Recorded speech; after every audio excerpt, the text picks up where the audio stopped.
hati-hati dengan memilih layanan kesehatan tradisional apa yang kemudian aman. Nah, kalau memang ada kesulitan atau ada keraguan, bisa kontak kami di Dinas Kesehatan. Kami punya SP3T yang kemudian bisa membantu menjawab, oh ramuan tradisional, oh jamu ini aman tidak? Kami bisa menjawab itu. Tradisional itu ya harus diilmiahkan. Tidak mungkin tradisional dilepas saja, karena pasti harus diilmiahkan.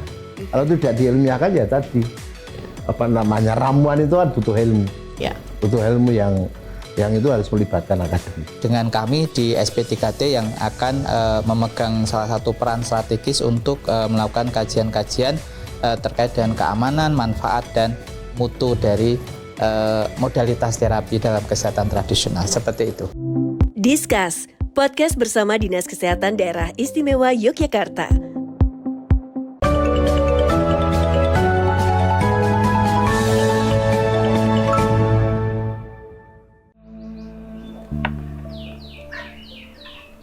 Bu Lasmi, wasjan, enak tenan iki Bu. Bu, nek aku nyuwun dibungkus Bu, beda jamu iso ora? Jamu anti kemiskinan. Neng kene kok njaluk jamu kemiskinan. Yo ning bangkono, ayo tak terke. Sampai beda rasa to Bu. Iya Bu, pun jangan jareng. Ning kelurahan sebelah iki, jadi ono lho Bu. Ngakune iki obat iso ngobati kabeh jenis penyakit saka A tekan Z. Genahe piye kuwi Mas critane? Yo nek persisnya sih aku ora paham sih ya, tapi kuwi jare obat siji tapi iso ngobati kabeh jenis penyakit. Kok ampuh men Mas? Yang obat herbal itu bukan Mas Condro.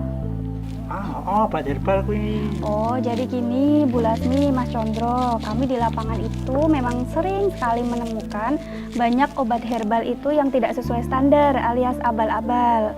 Jadi kemarin di Puskesmas itu sudah mendapatkan surat edaran dari BPOM bahwa memang banyak sekali obat herbal itu yang ditarik karena tidak sesuai izin edarnya. Nah, betul niku Bu Bidan. Namanya bukan obat herbal, tapi abal-abal. Bu Lasmi, Ya Mbak, mbas jamune kalih. tinggal sapa ya Mbak? Lestari itu loh Bu. Yo kene Mbak Lestari. Meriang Bu, sampai berhari-hari tuh nggak masuk kerja. Kok kemen? Iya, Gara-gara apa itu Mbak? aku juga nggak tahu Bu. Tapi tuh kemarin tak saranin minum jamu, dia tuh malah nggak mau. Malah milih minum obat herbal yang aku tuh nggak tahu asal usulnya dari mana itu loh Bu. Kok medeni ngono Mbak? Iya.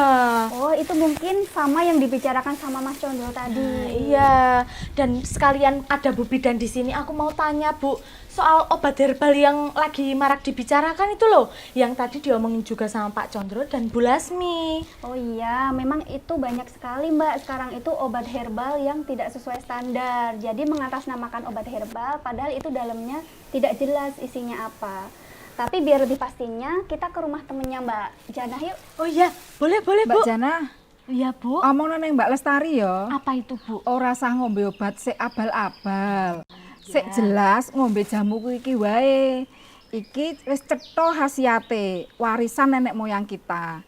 Sik nggawe jamu uga wis duwe surat terdaftar penyehat tradisional alias STPT. Jadi insya Allah kabeh wis legal. Ya siap Bu. Iya, Mbak. Nggih, niki artone nggih Bu. Pas ya Mbak ya? Nggih, pas, Ya. matur suwun Bu. Ya. Monggo Pak. Ya, Rene.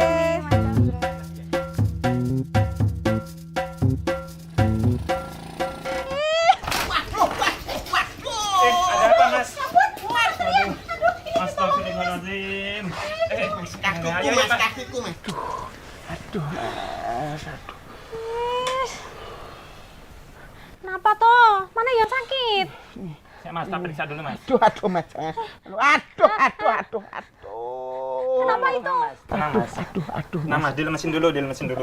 Aduh, kagak rotak mas, kaki saya. Bentar Mas, tenang, pelan-pelan. Ini udah mulai kelihatan ini ada bengkaknya. Aduh. Ini ada bengkaknya sedikit. Jangan keras mas. Aduh. Digerakin dikit-dikit Mas. Jangan langsung kencang. Ya, Ini ya, harus ya. dikit-dikit dulu. Gerakin dikit-dikit. Nah tenang Mas, ini kayaknya cuman keselew aja ini. Tapi sakit tenan loh mas ini mas. Bersama RB Dwi Wahyu Budiantoro SPD MSI, Ketua Komisi D DPRD DIY. Dr. Apoteker Kintoko MSc, Ketua SP3T DIY.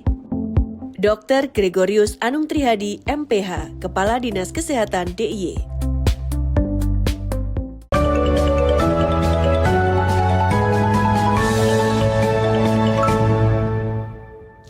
Assalamualaikum warahmatullahi wabarakatuh. Salam sejahtera untuk kita semua. Shalom, Om Swastiastu, Namo Buddhaya, dan salam kebajikan.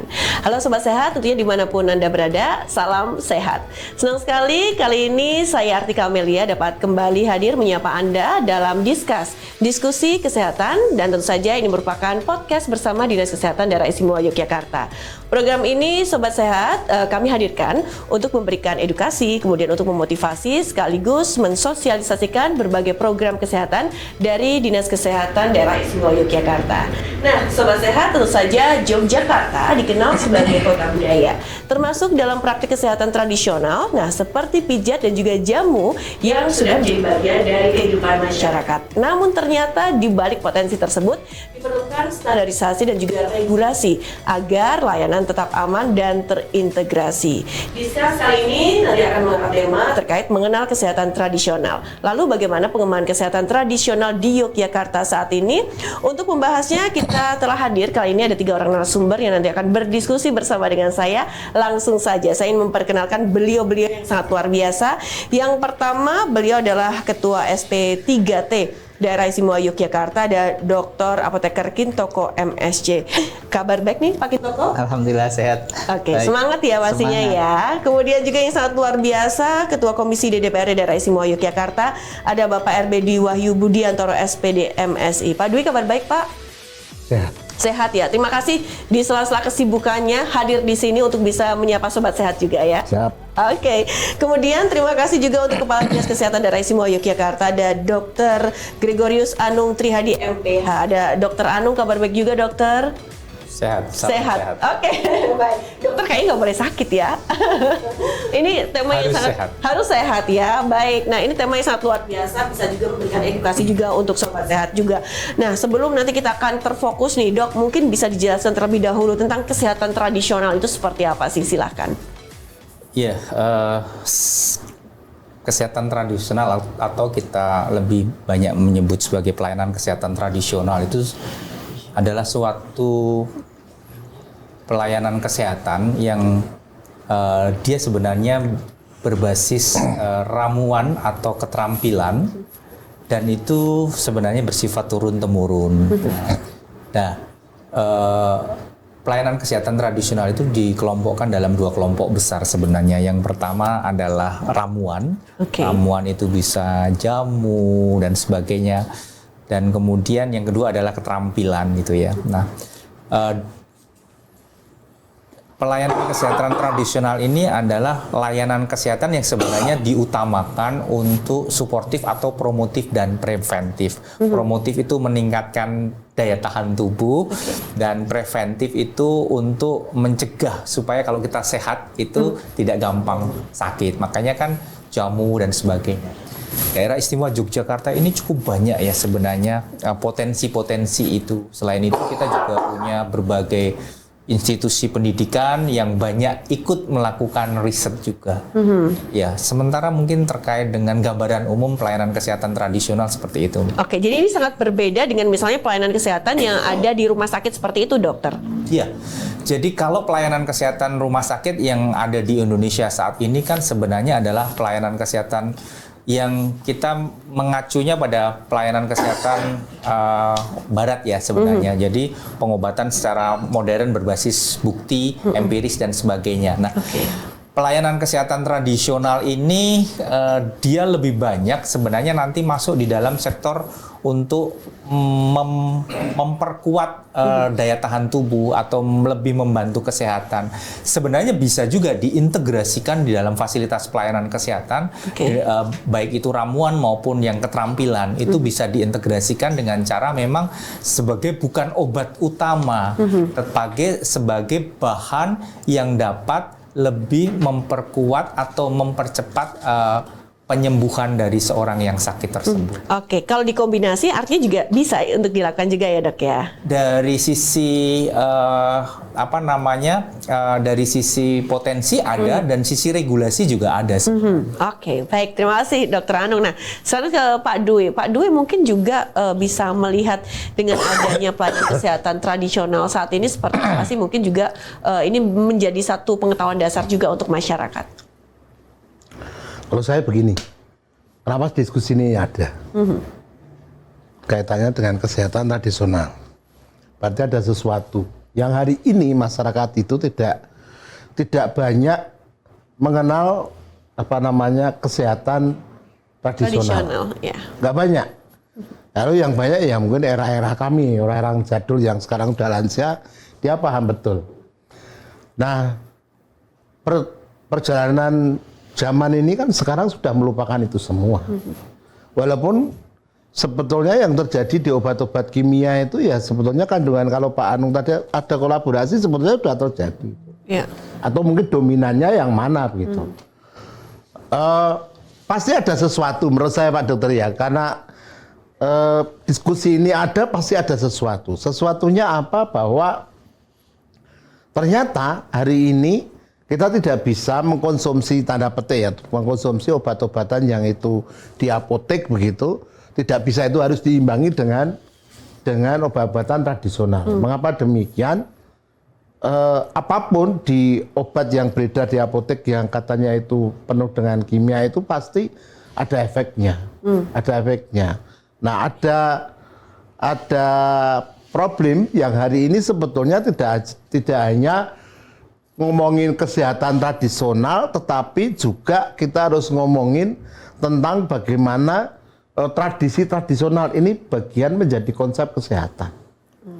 Ini yang penting ini. Harusnya di hulunya itu. Ada perilaku tradisional dalam konsep kesehatan. Tindak lanjutnya adalah kesehatan berbasis tradisional, karena ada obat-obatan yang hari ini sudah kita lupakan begitu.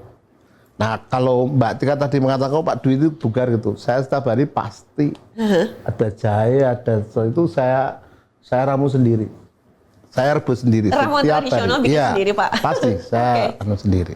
Ternyata itu bagus, ternyata bagus. Nah, memang pemerintah belum konsen di situ, bahwa ternyata obat tradisional itu bagian juga alternatif dari obat yang sekarang beredar. Kalau saya hanya menyoroti begini Mbak Tika, saya kira kok kita harus kembali kepada perilaku nenek moyang kita dulu, bagaimana dia merawat dirinya. Betul, sampai umurnya kenapa ya kan umur beliau nenek-nenek kita ini kenapa panjang, hari ini tidak. Pasti ada sesuatu. Saya kira ya kesimpulannya kesadaran untuk merawat diri itu kembali ke sesuatu yang origin itu memang luar biasa daripada hari ini. Nah, ini ada data Pak Dokter, ini hanya sebuah gambaran ya, sebuah gambaran supaya program ini langsung direalisasi. Karena saya di kota ya, Pak. Saya di kota itu 61% lansia. 39% itu katanya adalah umur produktif. Tapi di 39% itu apa yang terjadi? Dari kecil udah stunting. 14 sampai 29 HD. Ada TBC hampir tembus 2000. Ada HIV AIDS 1500. Ini yang periksa. Berarti yang tidak periksa pasti banyak. Gitu kan? Ada orang stres. Fenomena apakah ini kok bisa seperti itu? 39% ini. 39% ini. Jadi kalau hari ini Presiden mencita-citakan 2045 menjadi generasi emas, saya kira ini generasi hari ini sudah rusak semua. Sampai yang namanya BPJS saja yang biasanya menghandle cuci darah 2 kali seminggu, dia hanya sekali. Karena bangkrut ini, karena semakin banyak yang kena HD. Dan itu di anak-anak muda. Maksud saya data ini akan menjadi evaluasi kita bagaimana program yang kita diskusikan itu ya lebih cepat untuk direalisasikan, Pak Dokter. Ya kan? Karena nggak bisa kalau bicara tentang generasi hari ini yang mau ganti sudah lara-laranan gitu. Iya. Nah ternyata yang di 61% tadi relatif safety ya dalam sisi kesehatan gitu loh. Karena apa? Mungkin karena di lansia masih obat-obatan yang terdahulu itu masih dilestarikan.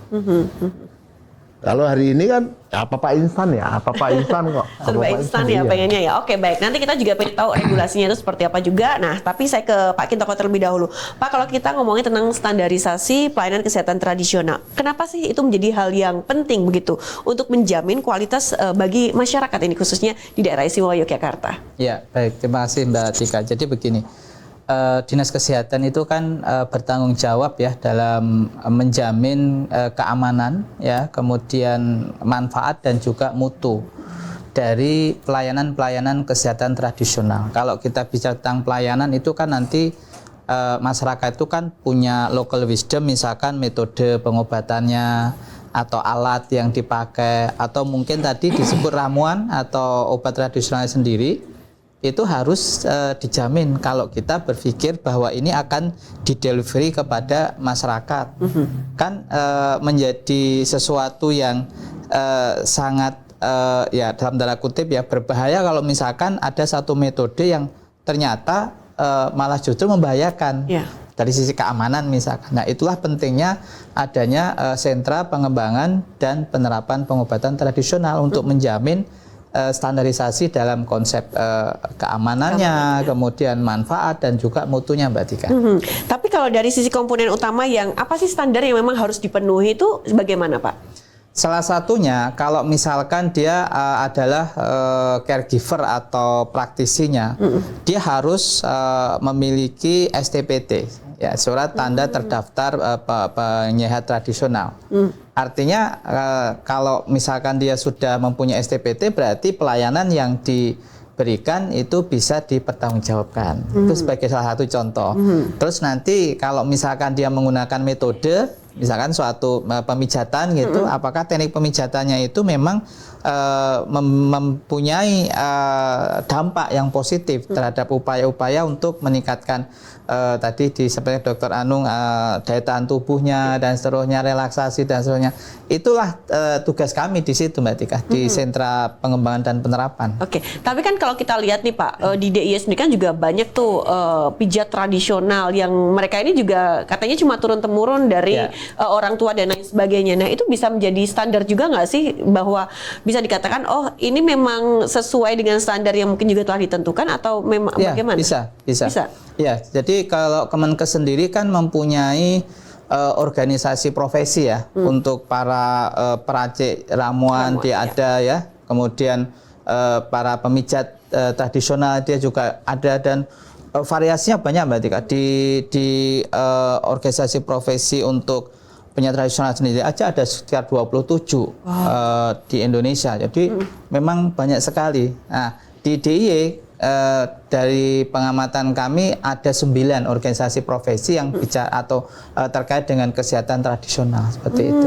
Oke, kalau mungkin juga tukang pijat itu ada organisasinya juga ada, ya, Pak? Oh, ada ya? Ya, ada. Oke, baik. Nah, ini Dokter Anung, kita juga pengen tahu nih kalau dari Dinas Kesehatan sendiri bagaimana nantinya bisa melakukan semacam mungkin pembinaan begitu kan terhadap pelaku penyehat tradisional. Ini kita ngomongin di DIY dulu atau mungkin juga nanti kalau di Indonesia apakah memang juga sudah ada yang seperti itu? Silakan. Iya, tadi sekilas Pak Kintoko sudah menyampaikan. Jadi tahap awal supaya teman-teman penyehat tradisional itu memberikan layanan yang kalau kita bilang terstandarisasi lah, walaupun standarnya variasinya cukup panjang, cukup lebar ya. Itu adalah dengan STPT tadi ya, surat tanda registrasi penyehat tradisional. Nah, dengan terdaftar di kami dan juga di dinas kesehatan yang lain. Kalau di daerah lain berarti dinas kesehatan yang lain. Itu berarti kami punya database dan nanti kami bisa melakukan melihat sih apakah metode atau ramuan yang digunakan yang katanya turun-temurun itu dia berbahaya bagi kesehatan atau tidak gitu kan. Kalau kita dulu pernah dengar kabar yang bukan kabar ya, yang pernah rame itu apa ya, chiropractic itu ya, yang siropraksi itu kan. Nah itu kan Yang seperti itu biasanya berisiko dan sebagainya. Nah, kita punya banyak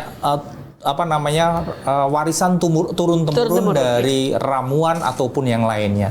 Tetapi itu yang kemudian kita rangkul sebenarnya. Kenapa? Mereka sebenarnya berasal dari mungkin warisan orang tua, kemampuan yang diturunkan dan sebagainya. Nah, itu yang kemudian kita rangkul, kita registrasi, kemudian dilakukan dalam tanda kutip sebenarnya pembinaan. Pembinaannya lewat apa? Ya lewat organisasi profesi. Kenapa? Kami sendiri juga kemudian harus mencari orang yang paham, orang yang paham, orang yang tahu tentang kesehatan tradisional tersebut. Jadi selama ini pembinaan ini juga ada dan juga terus dilakukan begitu? Ya, bersama dengan Dinas Kesehatan Kabupaten Kota dan organisasi profesi kami lakukan, baik kami datang atau mereka kami undang. Kan pembinaan itu bisa juga kami undang.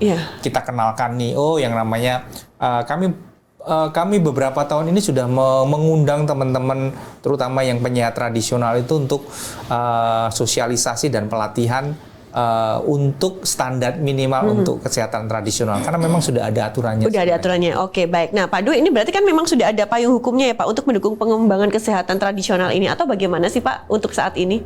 Saya kira regulasi sudah ada ya, sudah ada bahwa tinggal nawaitunya aja.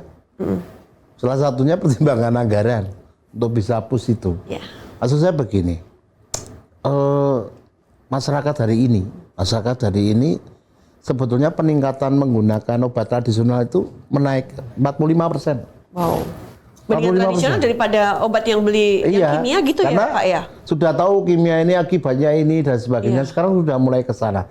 Betul Pak, hanya sekarang pengawasan terhadap obat tradisional tadi sejauh mana amannya itu memang ini belum terkontrol betul. Belum terkontrol betul. Apalagi kita ini sekarang banyak obat-obatan online yang secara perizinan sulit untuk terkontrol. Sulit untuk terkontrol, jangan begitu. Narkoba aja bisa online kok. Hanya 2.000 harganya. Bisa online. Artinya apa? Dikarenakan masyarakat ini antusiasnya kepada obat tradisional ini meningkat, tetapi harus hati-hati, betul tadi, ini harus aman dulu. Amannya bagaimana sampai kepada aman produksinya dan aman peredarannya. Hari ini apa-apa digital. Dan digital ini kadang-kadang liar begitu loh. Kadang-kadang tidak mungkin tersensor gitu ya Pak ya. Itu bisa begitu liarnya, hanya masyarakat tergiur dengan narasi-narasi yang aduhai. Ya kan? Di TikTok itu narasinya aduhai sekali itu. Tanpa tahu masyarakat itu akibatnya apa. Pokoknya label tradisional itu berarti tidak kimia begitu. Padahal kadang-kadang lebih galak daripada kimia loh ini. Bisa juga. Gimana Dok? Ya, itu yang tadi sudah kami sampaikan sebenarnya. Kenapa kemudian kami harus melakukan pembinaan atau minimal dalam arti standarisasi? Karena jangan sampai kemudian yang mengaku bahwa itu ramuan dari turun-temurun, tapi kemudian ditambah bahan kimia. Karena kalau kemudian tradisional itu kan sebenarnya bisa diminum sehari-hari ya Pak Kintoko ya.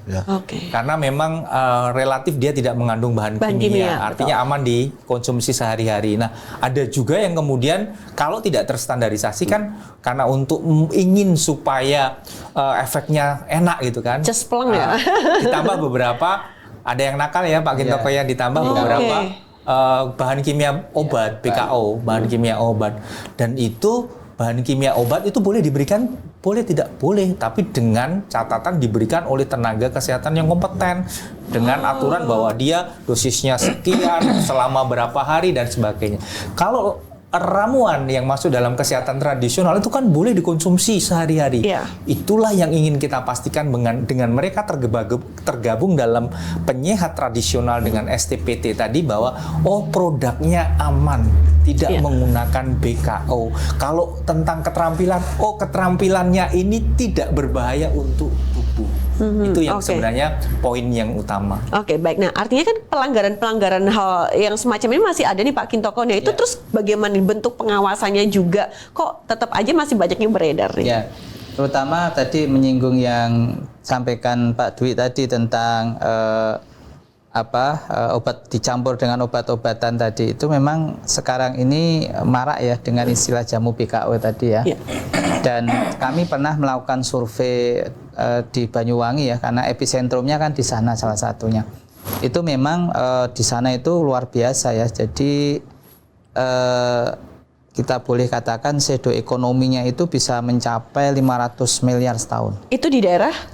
Di seluruh Indonesia. Tapi salah satunya ada di Banyuwangi. Jadi ini menyebabkan tadi Pak Dwi menyinggung gagal ginjal itu di Dinas Kesehatan di Banyuwangi itu sampai mengeluarkan pembiayaan dari pemerintah daerah sendiri sekitar 600 juta sebulan untuk membiayai kasus-kasus gagal ginjal akibat pemakaian jamu BKO seperti yang sampaikan Dokter Anung tadi. Itu realitas yang ada di masyarakat. Jadi Mbak Tika tadi bilang cespleng itu nah itulah yang kadang orang pengennya kan memang cespleng itu yang perlu kita edukasi Mbak Tika. Perlu kita edukasi bahwa jamu itu rutin dia dan harus benar-benar alami, tidak boleh dicampur tanpa ilmu yang sesuai. Nah, beberapa waktu yang lalu Badan POM itu sekarang khusus untuk yang dua ini pelangsing sama obat kuat Pak Dwi ya Stamina Pria itu tidak dilakukan screening BKO di awal. Tapi ketika nanti masuk ke pasar baru di screening oleh dimitigasi oleh Badan POM. Itu aturannya agak berubah. Kenapa? Karena para pengusaha jamu BKO ini dia nakal. Jadi ketika mengajukan itu murni bersih nggak ada betul. BKO. Begitu nanti sudah dikasih izin edarnya, dia tambahkan BKO. Ya belum lama ini aja saya kena. Saya kena Dokter Anung. Waduh sakit ini, bengkak mata sini narik nyeri otot, mialgia sampai 1 minggu. Yang Stamina Pria itu sebenarnya saya nggak niat minum Pak Dwi, cuma ada teman coba ini dicoba gitu. Kopi dia bentuknya. Kopi. Iya kopi. Pada itu awal edarnya memang udah ada izinnya begitu? Udah izinnya itu dari Badan POM itu murni. Karena pada saat dia mengajukan izin murni nggak ada BKO, tapi begitu sudah dapat izin edarnya, tambahkan dia Viagra di situ. Sildenafil Citrat istilahnya. Itu yang untuk Stamina Pria atau obat kuat laki itu. Nah, itulah yang terjadi saat ini dan ini shadow ekonominya 500 miliar di Indonesia. Wow. Oke. Baik, mungkin ini dokter juga bisa menyampaikan juga efek sampingnya apa ini dok? Kalau misalnya masyarakat atau mungkin juga sobat sehat di sini kan mereka minum jamu atau obat-obatan yang tadi saya bilang itu cespleng, tapi ternyata itu belum terdaftar atau mungkin ada tambahan BKO-BKO-nya itu dok? Ya, sebenarnya tergantung dari bahan tambahannya juga ya. Kalau kemudian bahan tambahannya itu adalah bahan kimia obat yang kalau cespleng itu hampir pasti sebagian besar itu adalah dikasih analgetik atau steroid. Biasanya 2 obat itu. Itu 2 obat yang sangat-sangat tidak bagus apabila dikonsumsi terus-menerus. Komplikasinya sangat banyak. Yang umum terlihat adalah komplikasi ke ginjal terutama. Makanya kasus gagal ginjal yang mengharuskan cuci darah itu tinggi. Nah, kalau kemudian jamu-jamu tersebut ditambahkannya kemudian pemanis-pemanis yang tidak terkontrol juga, itu risikonya adalah diabetes mellitus. Jadi memang itu tadi sebenarnya jamu itu kalau kemudian dia murni, tidak dengan tambahan yang kemudian dilarang, itu kalau dikonsumsi sehari-hari itu bisa kemudian membuat tubuh kita bugar itu yang dan asli sebagainya. Belum ada tambahan-tambahan gitu ya. Oke. Iya. Itu yang kami inginkan karena kalau begini saat ini memang kesehatan tradisional itu belum digunakan untuk terapi. Tadi kan saya mengatakan promotif dan preventif untuk peningkatan daya tahan tubuh dan mencegah supaya tidak sakit. Kuratifnya masih sangat terbatas. Nah, untuk masuk ke kuratif itu harus butuh riset yang panjang dan memang kemudian begitu manfaatnya lebih besar dibandingkan dengan risikonya dan itu manfaatnya terukur biasanya kemudian masuk dalam untuk kuratif atau pengobatan. Salah satunya kalau ramuan-ramuan yang sekarang didorong adalah kalau bisa masuk menjadi fitofarmaka yang kemudian bisa mengobati atau mengkolaborasi dengan obat yang bahan kimia. Oke, baik. Wah, ini semakin menarik. Nanti kita akan lanjutkan kembali ya untuk obrolan kita. Nah, tapi Sobat Sehat, nanti kita akan jeda terlebih dahulu, tapi kita akan saksikan ada video informasi dari Dinas Kesehatan Daerah Istimewa Yogyakarta.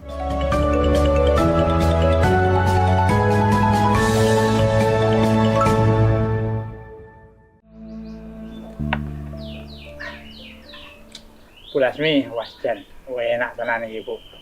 Bu, nah aku nyuwun dibungkus Bu. Beda jamu iso ora? Jamu anti kemiskinan. Neng kene kok njaluk jamu kemiskinan. Yo ning bangkono, ayo tak terke. Sampai beda rasa to Bu. Iya Bu, pun sangat jareng. Neng kelurahan sebelah iki, jadi ono lho Bu. Ngakune iki obat iso ngobati kabeh jenis penyakit saka A tekan Z. Genahe piye kuwi Mas critane? Yo nek persisnya sih aku ora paham sih ya, tapi kuwi jare obat siji tapi iso ngobati kabeh jenis penyakit. Kok ampuh men Mas? Yang obat herbal itu bukan Mas Condro. Obat herbal kuwi. Oh, jadi gini Bu Lasmi, Mas Condro, kami di lapangan itu memang sering sekali menemukan banyak obat herbal itu yang tidak sesuai standar alias abal-abal. Jadi kemarin di puskesmas itu sudah mendapatkan surat edaran dari BPOM bahwa memang banyak sekali obat herbal itu yang ditarik karena tidak sesuai izin edarnya. Nah, betul niku Bu Bidan. Namanya bukan obat herbal, tapi abal-abal. Bu Lasmi. Ya Mbak. Mbak jamune kalih. Tinggal siapa ya Mbak? Lestari itu loh Bu. Ya gini Mbak Lestari. Meriang Bu, sampai berhari-hari tuh nggak masuk kerja. Masa kemen? Iya. Gara-gara apa itu Mbak? Aku juga nggak tahu Bu. Tapi tuh kemarin tak saranin minum jamu, dia tuh malah nggak mau. Malah milih minum obat herbal yang aku tuh nggak tahu asal usulnya dari mana itu loh Bu. Kok medeni loh Mbak? Iya. Oh, itu mungkin sama yang dibicarakan sama Mas Condro tadi. Iya. Dan sekalian ada Bu Bidan di sini, aku mau tanya Bu soal obat herbal yang lagi marak dibicarakan itu loh, yang tadi diomongin juga sama Pak Condro dan Bu Lasmi. Oh iya, memang itu banyak sekali Mbak. Sekarang itu obat herbal yang tidak sesuai standar. Jadi mengatasnamakan obat herbal, padahal itu dalamnya tidak jelas isinya apa. Tapi biar lebih pastinya, kita ke rumah temennya Mbak Jana yuk. Oh iya, boleh Bu. Mbak Jana. Iya Bu. Omongno nang Mbak Lestari ya. Apa itu Bu? Ora usah ngombe obat sik abal-abal. Sik jelas ngombe jamu kuwi iki wae. Iki wis cetha khasiate, warisan nenek moyang kita. Sik nggawe jamu uga wis duwe surat terdaftar penyehat tradisional alias STPT. Dadi insyaallah kabeh wis legal. Nggih ya, siap Bu. Iya Mbak. Nggih, niki artone nggih Bu. Pas ya Mbak ya. Nggih, pas. Ya. Matur suwun Bu. Ya. Monggo Pak.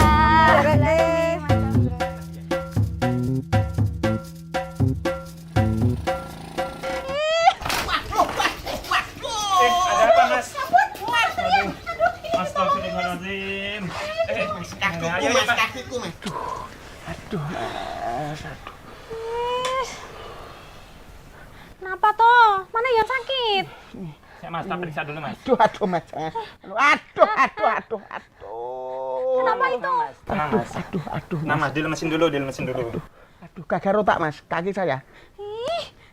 Bentar Mas, tenang, pelan-pelan. Ini udah mulai kelihatan ini ada bengkaknya. Aduh. Ini ada bengkaknya sedikit.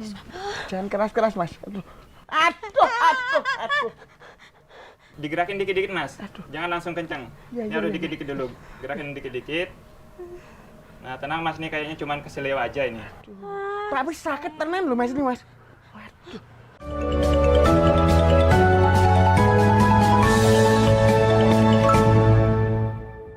Halo Sobat Sehat dimanapun Anda berada, setelah tadi kita membahas gambaran umum pada segmen sebelumnya, dan tentu saja di segmen ini kita akan mengulas lebih dalam mengenali standarisasi, pembinaan, serta dukungan regulasi dalam pelayanan kesehatan tradisional di daerah istimewa Yogyakarta. Nah, kita lanjutkan kembali untuk obrolan kita. Saya kembali lagi sekarang ke Pak Dwi ya. Nah Pak Dwi, ternyata tadi disebutkan kan sudah ada katanya pembinaan juga, tapi saya juga nanti pengen tahu nih pembinaannya itu seperti apa mungkin yang dilakukan untuk mereka-mereka ini. Nah kalau dari DPRD sendiri, kalau rencana regulasi khusus kesehatan tradisional di daerah istimewa Yogyakarta sendiri itu seperti apa sih Pak? Kalau regulasi hari ini sebetulnya belum rigid banget. Oke. Tapi baru sebatas tadi saya bisik-bisik bagaimana kalau dibuatkan perda yang lebih tajam supaya nanti dari sisi pengawasan lebih ketat. Karena hari ini menurut saya yang paling terpenting tidak hanya di kebijakan, tapi kebijakan ini memang harus dipayungi dengan regulasi. Karena kalau tidak, kebijakannya ini ya nanti akan tidak sesuai dengan targetnya. Apalagi bicara tentang obat ya, obat yang harus dikonsumsi oleh masyarakat sangat bahaya. Maka pengawasan regulasi yang mengatur tentang pengawasan saya kira lebih diintenkan supaya nyekrup antara semua kewenangan itu ada nyekrup itu apa kolaborasi kolaborasi regulasi di atasnya seperti apa. Walaupun sebetulnya sudah banyak lembaga-lembaga yang mengawasi hal itu, tapi juga masih bocor juga. Maka saya kira di tingkatan daerah mungkin itu lebih terawasi sebetulnya, lebih terawasi. Maka kalau saya boleh bilang peredaran obat yang mengataskan tradisional ini kan dari sisi tadi yang sudah kita bicarakan itu kan ternyata masih banyak obat-obat yang mengintervensi supaya masyarakat itu percaya. Oh, obat tradisional. Konsepnya masyarakat itu, mindsetnya adalah ketika bicara tentang tradisional itu bebas dari kimia. Padahal mungkin lebih galak, tadi saya katakan lebih galak daripada kimia. Mengapa ya masyarakat tidak tahu? Maka menurut saya kalau bicara tentang pengawasannya, pos-posnya tidak hanya di tingkatan kabupaten atau provinsi, saya kira harus didekatkan kepada wilayah. Tetapi susah juga hari ini peredaran lewat digital marketing sulit untuk diawasi.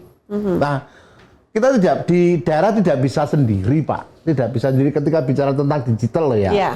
Nggak mungkin. Karena TikTok juga lost control. Saya selalu ngomong narkoba ya di online lebih gampang daripada begitu. Ya kan? Tetapi pengawasan di atas sana yang mungkin lebih punya kewenangan juga belum nyambung kemauannya dengan di daerah. Saya kira masyarakat kita bisa dirusak lewat itu dengan narasi-narasi bahwa ini tradisional, tidak berkimia. Itu bisa membunuh orang banyak gitu. Yang Jogja itu katanya masyarakatnya itu harapan hidupnya tinggi. Ya di umur saya. Tapi umur yang saya katakan tadi kalau di kota 39% ya mungkin Pak, panjang umurnya juga nggak ada. Tapi kalau dari Pak Dwi sendiri pernah ada pengalaman juga nggak Pak? Misalnya menggunakan atau mengkonsumsi begitu obat-obatan tradisional yang bukan benar-benar tradisional, pure tradisional, tapi ada campuran-campuran seperti itu? Ada. Pernah juga? Pernah. Karena saya punya saudara yang sering di lab gitu ya. Oh iya. Oh ini enggak, ini dikasihnya ini gitu. Dan ternyata kimia sama tradisionalnya berbanding bisa 80-10, 80-20 gitu. Jadi berarti sekarang masyarakat pun juga harus lebih cerdas juga. Iya, tapi bijaknya gimana? Masyarakat juga cari dari sisi pengetahuan kan. Betul. Iya, dia kan hanya membaca merek. Apalagi kan gampang sekali bicara tentang halal, sudah BPOM, itu kan gampang sekali bisa dicetak. Iya. Tetapi kevalidannya ini kan di mana yang mevalidkan itu? Begitu. Oke, baik. Nah, makanya ada podcast ini ya. Iya makanya. Memberikan pemahaman juga untuk sobat sehat. Nah, sekarang nih kalau kita ngomongin juga tentang pijat tradisional seperti itu ya, ini juga harus ada standarisasinya juga begitu ya Pak Kintoko ya? Betul. Jadi setiap organisasi profesi Kemenkes itu syarat untuk menjadi OP Kemenkes itu mereka harus punya SOP untuk digunakan sebagai standar bagi pendidikan atau pelatihan-pelatihan di organisasinya gitu. Yang di ramuan juga ada, yang pijat ada, akupunktur juga ada. Jadi masing-masing itu sudah punya SOP. Jadi SOP itulah yang nanti menjadi dasar kami dari SP3T Dinkes DIY itu melakukan penilaian terkait dengan output dan outcome-nya. Kalau output kan berarti yang parameter yang diukur. Kalau outcome kan dampak. Biasanya kalau outcome itu kan nggak bisa jangka pendek ya Mbak Tika. Biasanya kita amati nanti lewat berbanding waktu setelah tindakan yang dilakukan itu ada istilahnya delay ya atau tertunda. Mungkin saja habis setelah 3 bulan muncul sesuatu yang terjadi oleh akibat sebuah tindakan. Nah, disinilah SOP itu menjadi dasar pegangan untuk menilai standar atau tidak, seperti itu. Prosesnya itu seperti apa sih? Apakah mungkin kayak apa ya? Ada pelatihannya, ada sekolahnya, ada seperti itu nggak untuk misalnya untuk para pemijat tradisional? Ya, kalau di asosiasinya atau di perkumpulan mereka masing-masing ada itu Mbak Tika. Mereka rutin menyelenggarakan pertemuan-pertemuan dan juga pelatihan-pelatihan begitu ya. Kemudian nanti kalau dari sisi kami, metodenya nanti kami bisa menggunakan penapisan, bisa dengan pengkajian secara literatur. Misalkan kami melihat teknik-teknik itu apakah sudah settle, misalkan dipakai di berbagai negara yang lain, misalkan kan pengkajian studi literatur, kemudian juga bahkan pengujian kalau memungkinkan kita bawa ke lab seperti Pak Dwi sampaikan tadi, produk-produk yang dari herbal atau jamu gitu, ternyata di lab kan ada BKU-nya gitu, dan lebih galak istilahnya Pak Dwi tadi, lebih galak karena dia tidak ngerti ilmu tentang pendosisan, Mbak. Ya. Saya cerita sedikit, itu waktu ketemu langsung dengan orang yang nambahin itu BKU itu, saya tanya gimana cara nambahkannya, dia pakai gayung mandi itu. Dosis takaran. Saya sampai ketawa, oh ya pantes jebol ginjalnya. Saya bilang itu takaran cuma miligram, kamu pakainya pakai gayung mandi gitu. Jadi itu asal-asalan juga untuk memasukkan BKU. Asal-asalan. Ya. Miligram neng kilon. Nah, kilon Mbak. Jadi dia hanya membuat perkiraan 1 tong itu sekian liter. Terus dia tambahkan serbuk. Katakanlah tadi Dokter Anung bilang yang analgesik atau anti radang itu kan obat dewa namanya Dexa itu. Dexamethasone itu. Udah dia nambahkan pakai gayung itu, terus diaduk gitu. Saya bilang, waduh nih kayak gini nih. Dan itu juga belum tentu nggak steril juga. Waduh, nggak steril, jelas nggak steril. Gitu. Tapi ini kenapa cesplongnya karena ada tambahan itu yang lebih galak tadi. Saya jadi punya istilah baru dari Pak Dwi, lebih galak gitu. Tapi ya itu ya tadi efeknya juga ya Pak ya. Itu membahayakan benar.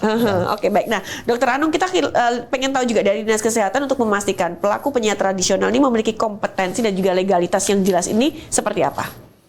Ya, jadi seperti sudah disampaikan. Jadi legalitas pertama adalah STPT tadi ya. Nah, setiap organisasi profesi mereka sebenarnya mereka sudah harus menyusun itu tadi SOP, panduan awal bagaimana menyusun. Nah, kalau kemudian bagaimana kemudian cara melakukan standarisasi sebenarnya paling ideal dengan pelatihan. Dari mana anunya ya pelatihan ya, mereka kan punya nih organisasi akupuntur mungkin ya. Oh, ini mereka punya SOP-nya seperti apa. Jadi kemudian dari situlah kemudian dikembangkan kurikulum. Beberapa tahun yang lalu Dinkes DIY sebenarnya sudah punya program yang sebenarnya kalau mungkin tidak COVID bisa berjalan dengan baik pada waktu itu ya. Kita sedang mengembangkan sebuah pusat kesehatan tradisional, sudah mau berkolaborasi dengan Dinas Pertanian karena di sana nanti akan ada sebuah hub atau tempat di mana disitulah kemudian hasil dari penyiar tradisional itu bisa kemudian dipaparkan dan sebagainya. Nah, dengan adanya SP3T itu kan sebenarnya sentra penapisan dan pengembangan penyihatan tradisional. Ini Pak Kintoko itu kepalanya. Ini membantu Dinas Kesehatan dalam memastikan tadi para penyihat tradisional yang banyak banget. Oh, ini ramuan. Oh, ini keterampilan aja, ada yang pijat, ada yang akupuntur, ada yang akupresur. Itu untuk memastikan bahwa banyak mereka juga ya Dok ya. Iya, mereka minimal sudah terdaftar dan kemudian melakukan proses pelayanan itu sesuai dengan SOP yang yang dibuat oleh mereka. Kami pengalaman beberapa kali ketika kemudian ada penyiar tradisional belum mencantumkan SP3T, biasanya kami dengan Dinas Kesehatan belum mencantumkan STPT-nya gitu kan. Kami datang, sebenarnya kami tidak menakuti, sebenarnya kami ingin membina. Oh, harusnya daftar kemudian dan biasanya kalau mereka ada sesuatu, itu mereka kemudian mau dibantu, dibina, itu malah kemudian tutup mereka. Kenapa begitu, Dok? Kok karena mungkin dalam prosesnya, dia, itu tadi yang mungkin ditanyakan, dia menggunakan metode yang berbahaya atau menggunakan ramuan yang mungkin berbahaya. Padahal sebenarnya kami ingin melindungi masyarakat. Kita datangi, ayo datang ke Dinas Kesehatan, didaftarkan, sekaligus kemudian dipastikan bahwa itu SOP-nya benar. Nah, dalam proses pengembangan ini sebenarnya Pak Dwi tadi memang menyampaikan perda ya Pak ya. Nah prosesnya sebenarnya kami sudah mulai menginisiasi sebenarnya dengan pergub dulu karena perda prosesnya lama ya Pak Dwi ya. Karena dengan pergub kami bisa kemudian lebih karena masalahnya banyak di kesehatan tradisional itu. Selain tadi penyehat tradisionalnya itu nanti kami juga harus memikirkan puskesmasnya bagaimana, kemudian rumah sakitnya bagaimana kalau kemudian namanya diintegrasikan itu bisa atau tidak. Nah yang menjadi masalah sekarang kan sebenarnya cukup banyak nih ramuan yang ada di kita di Yogyakarta itu sangat banyak. Kami sudah melakukan digitalisasi dengan namanya Jampi Ati. Jadi jamu-jamu yang namanya aneh-aneh itu nanti teman-teman milenial bisa melihat. Nah, akan tetapi masih menjadi satu tantangan adalah terkait dengan apakah kemudian ini juga bisa melengkapi pelayanan di puskesmas tanpa ditarik biaya gitu kan. Nah, yang saat ini kan 99% karena kita BPJS. Iya. Nah, BPJS itu BPJS itu syaratnya memang kemudian obat yang masuk di dalam Fornas. Fornas itu volumarium nasional. Iya. Jamu, ramuan, itu belum. Nah ini yang kemudian sebenarnya pengen kami atur. Nanti seperti apa sih sebenarnya pembiayaannya? Toh kalau memang tidak bisa dengan pembiayaan, ya yang penting aman untuk dikonsumsi di puskesmas. Oke, berarti selama ini belum tercover oleh BPJS juga untuk ramuan-ramuan Kalau itu? dia belum masuk dalam Fornas, atau saya menyebutnya tadi fitofarmaka. Kalau fitofarmaka kan bisa masuk dalam Fornas ya. Itu memang belum bisa digunakan oleh teman-teman puskesmas sebagai apa namanya obat atau tambahan dalam memberikan layanan kesehatan. Kalau belum tercover oleh BPJS karena belum punya standar harga kok. Nah, standar harganya kan belum ada ya. Belum ada kalau tradisional. Nah, BPJS pasti berpedoman dengan Fornas ya karena sudah punya standar. Ini tercover, ini enggak gitu. Tapi kalau tradisional belum. Maka saya kira Undang-Undang 36 2009 kalau nggak salah tentang kesehatan tradisional itu walaupun sudah ada PP dan sebagainya memang harus terbreakdown di daerah. Kita baru punya pergub. Ya. Maka kalau ini menjadi inisiatif perda, mari kita gas. NA-nya harus melibatkan teman-teman jenengan. Wah, berarti berawal di sini ya, nanti langsung harus bisa kolaborasi bareng nih. Kalau tidak ya tadi controlling di sini susah. Nah, lebih dekatnya di puskesmas. Di puskesmas kita kemarin sudah mau mencoba karena ini lebih berbau kepada dana keistimewaan begitu. Kemarin kita mau coba di Bangun Tapan 1 kalau nggak salah itu kita mau dapat 1,6 kalau nggak. Tapi ditarik kembali karena kondisi keuangan.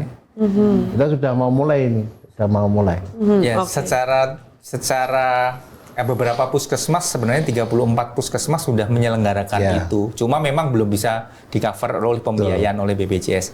Dan seperti Pak Dwi sampaikan, memang kenapa kemudian DIY bisa cukup banyak puskesmas yang kemudian merangkul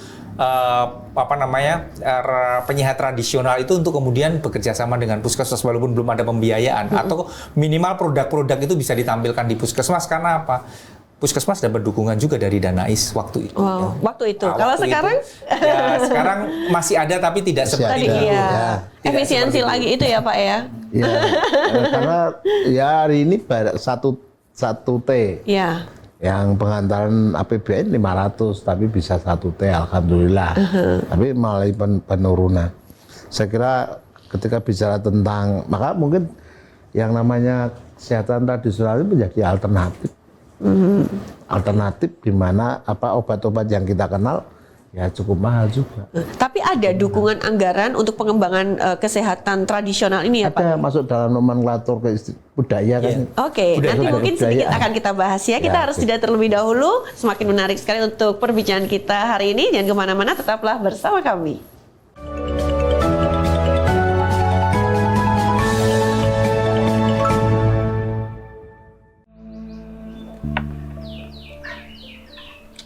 Bu Lasmi, wasjan, enak tenan iki Bu. Bu, nek aku nyuwun dibungkus Bu, beda jamu iso ora? Jamu anti kemiskinan. Neng kene kok njaluk jamu kemiskinan. Yo ning bangkono, ayo tak terke. sampai beda rasa to Bu. Iya Bu, pun jangan jareng. Neng kelurahan sebelah ki, jadi ono lho Bu. Ngakune iki obat iso ngobati kabeh jenis penyakit saka A tekan Z. Genahe piye kuwi Mas critane? Yo nek persisnya sih aku ora paham sih ya, tapi kuwi jare obat siji tapi iso ngobati kabeh jenis penyakit. Kok ampuh men Mas? Yang obat herbal itu bukan Mas Condro. Obat herbal kuwi. Oh, jadi gini Bu Lasmi, Mas Condro, kami di lapangan itu memang sering sekali menemukan banyak obat herbal itu yang tidak sesuai standar alias abal-abal. Jadi kemarin di Puskesmas itu sudah mendapatkan surat edaran dari BPOM bahwa memang banyak sekali obat herbal itu yang ditarik karena tidak sesuai izin edarnya. Nah, betul niku Bu Bidan. Namanya bukan obat herbal, tapi abal-abal. Bu Lasmi. Ya Mbak. Mbas jamune kalih. Dinggo sapa ya Mbak? Lestari itu loh Bu. Ya gini Mbak Lestari. Meriang Bu, sampai berhari-hari tuh nggak masuk kerja. Kok kemen? Iya. Gara-gara apa itu Mbak? Aku juga nggak tahu Bu. Tapi tuh kemarin tak saranin minum jamu, dia tuh malah nggak mau. Malah milih minum obat herbal yang aku tuh nggak tahu asal usulnya dari mana itu loh Bu. Kok medeni loh Mbak? Iya. Oh, itu mungkin sama yang dibicarakan sama Mas Condro tadi. Iya. Dan sekalian ada Bu Bidan di sini, aku mau tanya Bu soal obat herbal yang lagi marak dibicarakan itu loh, yang tadi diomongin juga sama Pak Condro dan Bu Lasmi. Oh iya, memang itu banyak sekali Mbak. Sekarang itu obat herbal yang tidak sesuai standar. Jadi mengatasnamakan obat herbal padahal itu dalamnya tidak jelas isinya apa. Tapi biar lebih pastinya kita ke rumah temennya Mbak Jana yuk. Oh iya, boleh Bu. Mbak Jana. Iya Bu. Omongan yang Mbak Lestari ya. Apa itu Bu? Ora usah ngombe obat sik abal-abal. Sik jelas ngombe jamu kuwi iki wae. Iki wis cetha khasiate, warisan nenek moyang kita. Sik nggawe jamu uga wis duwe surat terdaftar penyehat tradisional alias STPT. Jadi insya Allah kabeh wis legal. Ya siap Bu. Iya Mbak. Nggih, niki artone nggih Bu. Pas ya Mbak ya. Nggih, pas. Ya. Matur suwun Bu. Ya. Monggo Pak.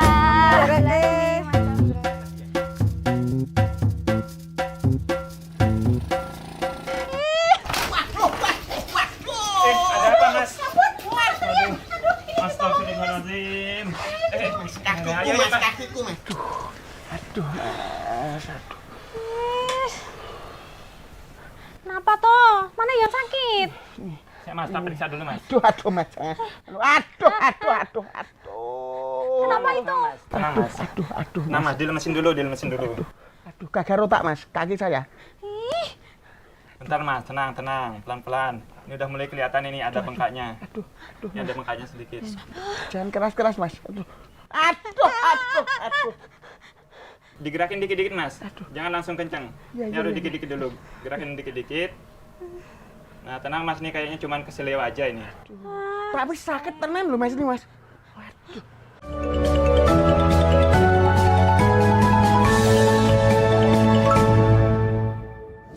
Terima kasih Sobat Sehat, Anda masih bersama kami di Discuss dan tidak terasa kita sudah di segmen akhir program ini. Kita lanjutkan kembali, tadi ngomongin tentang anggaran yang sempat terjeda begitu. Bagaimana nih Pak Dwi, kalau dari sisi anggaran sendiri untuk pengembangan kesehatan tradisional yang ada di daerah istimewa Yogyakarta, pasti kan juga sudah disiapkan ataupun juga ada pos-posnya sendiri kan? Yang pertama begini, untuk memperjelas keperbiakan anggaran pasti ada regulasi. Nah, secara regulasi kita baru punya Pergub. Nah, Pergub itu kan bicara tentang SOP ya, untuk mensiasati supaya ini bisa berjalan itu di peraturan gubernur. Tapi lebih bagaimana keperbiakan anggaran itu lebih jelas, terus Pak Dokter ini mengeksekusi kebijakan lebih jelas itu harus ada perda dulu paling tidak. Sebagai turunan Undang-Undang 39 2009. Nah, ini baru tersirat hari ini, ternyata kita harus punya perda dulu. Supaya apa? Perda ini akan bicara tentang keperbiakan anggaran. Nah, selama ini yang hari ini dengan Pergub itu memang kita masih dengan dana keistimewaan. Sebetulnya dua-duanya pakai reguler, pakai dana keistimewaan juga bisa sih. Tapi ini lebih kita bicara tentang budaya. pengobatan tradisional ini berbasis budaya. Maka Daes saya kira lebih bisa jun ke sana. Langkah yang nanti selanjutnya akan diambil seperti apa? Yang Ya, mungkin kalau tidak diinisiasi oleh Dinas Kesehatan, Pak Dr. Anung, ya itu akan menjadi perda inisiatif Komisi D aja. Tinggal nanti mana yang cepat tuh. Karena kalau beliau untuk mengajukan harus mengajukan di bagian hukum. ya. Prosesnya lama berarti kalau Itu aja dokter. kalau diterima. Oke. Tapi kalau di kami mungkin cepat diterima itu aja. Ini berarti artinya apa? Lampu hijaunya Paling apa? kira di inisiatif aja cepat. Ya. Karena menurut saya ini urgent. Oke, Ini udah. baik. Gimana ini Pak Kitoko? Ya. Bisa ditanggapi juga? Ya, jadi terkait standarisasi karena itu juga akan menjadi dasar dari tadi Pak Dwi menyampaikan naskah akademik ya. Kami juga melakukan pengkajian terkait dengan pohon keilmuannya, Mbak Tika. Dari modalitas terapi itu kan misalkan pijat, terus kita membedah pohon keilmuan pijat itu gitu ya. Itu juga bagian dari upaya untuk menstandarisasi sehingga apa yang nanti diharapkan oleh semua pihak tentang jaminan keamanan, kemudian manfaat dan juga mutu dari pelayanan itu benar-benar bisa di delivery ke masyarakat dan itu dibingkai oleh tadi Pak Dwi bilang perda tadi itu akan lebih powerful, saya kira itu. Oke, tapi selama ini hasil riset ini banyak juga terkait pengobatan tradisional ataupun juga pijat dan lain sebagainya. Kalau yang dominan ramuan atau herbal atau jamu itu banyak ya. Sedangkan yang keterampilan itu beberapa seperti akupunktur itu ada gitu ya. Beberapa pijat refleksi itu juga ada. Saya mendapatkan beberapa artikel ilmiahnya sudah ada, tapi kalau dibandingkan dengan yang ramuan masih lebih dominan yang ramuan. Berarti ke depan juga harus ada penelitian lebih lanjut juga ya untuk menguatkan ini ya. Termasuk kombinasi. Kan tadi Dr. Anu menyampaikan integrasi. Integrasi itu berarti modalitas tradisional yang sudah dianggap aman, bermanfaat dan bermutu ini terus diintegrasikan ke pelayanan di rumah sakit misalkan, di klinik, di puskesmas. Nah, seperti ini juga nanti masuk dalam bagian yang tadi disampaikan Pak Dwi tentang perdanya itu. Seperti itu. Gimana nih Dokter Anung? Harus terintegrasi nih. Sudah siap atau belum? Ya, sebenarnya dalam tataran pelayanan saat ini memang kami mencoba integrasi tapi belum di semua puskesmas dan belum di semua rumah sakit. Di puskesmas tadi saya bilang hanya sekitar 34 dan itu lebih banyak ke ramuan. Kalau rumah sakit itu hanya 6 yang kami siapkan sebenarnya untuk rumah sakit wisata medis ya. Tapi wisata medis itu kan kemudian ada 2 ya. Wisata medis yang benar-benar untuk mencari bahwa dia mendapatkan layanan kesehatan yang seperti ilmu barat saat ini atau wellness. Nah, yang kesehatan tradisional ini kami dorong ke arah wellness-nya. Wellness kan berarti untuk suportif tadi, promotif dan preventif. Nah, salah satu rumah sakit yang milik Kementerian Kesehatan yang Rumah Sakit Sarjito itu malah kemudian sudah mengintegrasikan beberapa layanan kesehatan tradisional di sana dan mereka sudah punya riset sendiri sebenarnya karena mereka sudah punya UPT di Tawangmangu. Itu dia menyehatkan meriset bahan-bahan yang kemudian bisa dikembangkan dan diintegrasikan. Sebenarnya DIY itu yang saya tadi cerita 4 tahun yang lalu sudah punya konsep itu sebenarnya. Namanya galeri jamu dulu Pak. Galeri jamu. Nah, galeri jamu itu pada waktu itu kami rencanakan di Jogja CATC ya, CATP miliknya Dinas Pertanian. Nah, itu memang konsep pada waktu itu pengembangan nanti di situ tanaman dan sebagainya, sehingga sekaligus kemudian produk-produk yang sudah ada standarisasi itu dipamerkan, kita digitalisasi, kita sebarkan supaya nanti menjadi tujuan wisata ini. Kalau mau wellness itu di Jogja. Nah, ini yang kemudian untuk saat-saat ini kami mulai sisir lagi mulai rintis lagi karena mendapat lampu hijau dari pimpinan untuk mengembangkan ini kembali. Pada waktu itu bukan karena tidak lampu hijau, prioritas anggarannya berbeda. Pada waktu itu ya Pak Dwi ya. Konsep 4 tahun yang lalu yang sekarang sudah mulai dirilis lagi. Karena waktu itu kan COVID dengan prioritasnya pasti sudah harus COVID dulu. Oke, baik. Wah, ngobrolnya kayaknya nggak cukup 1 jam. Next time Pak, kita bikin obrolan lagi bersama Pak Dwi dan kawan-kawan. Nah, sebelum menutup perjumpaan kita, mungkin ada closing statement terlebih dahulu yang disampaikan. Mungkin yang pertama dari Dr. Anung terlebih dahulu, silakan. Iya, pelayanan kesehatan tradisional itu untuk daerah istimewa Yogyakarta sebenarnya sangat banyak dan prospektif sebenarnya untuk melengkapi layanan kesehatan yang saat ini sudah ada. Cuma memang hati-hati dengan memilih layanan kesehatan tradisional apa yang kemudian aman. Nah, kalau memang ada kesulitan atau ada keraguan, bisa kontak kami di Dinas Kesehatan. Kami punya SP3T yang kemudian bisa membantu menjawab, oh ramuan tradisional, oh jamu ini aman tidak? Kami bisa menjawab itu. Karena di Yogyakarta yang kaya dengan tradisi dan budaya, layanan kesehatan tradisional seharusnya mempunyai tempat yang lebih baik. Apalagi kita juga adalah kota wisata. Baik, terima kasih Dokter Anung. Pak Dwi, silakan. Harus terjadi pentahelik. Ya, oke. Hari ini ya, harus terjadi pentahelik, artinya ada pemerintah, ada akademisi, ada dunia usaha dan industri. Karena nanti kalau ini berkembang jadi industri, nah ini tidak bisa lepas dari akademis karena perspektifnya pasti ilmiah. Artinya tradisional itu ya harus diilmiahkan. Tidak mungkin tradisional dilepas saja karena pasti harus diilmiahkan. Kalau tidak diilmiahkan ya tadi ramuan itu kan butuh ilmu. Ya. Butuh ilmu yang itu harus melibatkan akademis. Oke, baik. Terima kasih Pak Dwi. Silakan Pak Kintoko.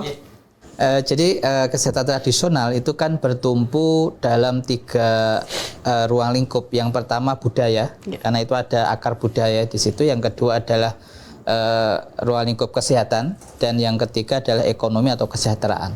Maka ketika kita bicara tentang kesehatan tradisional itu ini menjadi harus 3 in 1, tiga dalam satu.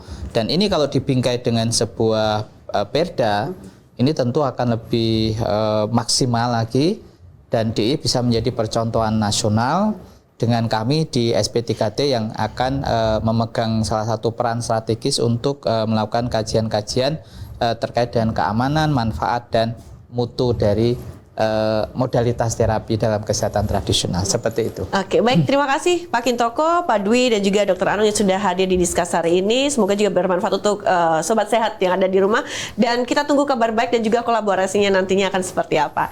Nah, sobat sehat, semoga setelah perbincangan hari ini kita semakin mengenal pentingnya kesehatan tradisional yang aman, yang terstandar dan terintegrasi bagi masyarakat. Semoga informasi yang kami sajikan juga dapat menambah wawasan dan juga bermanfaat untuk kita semua.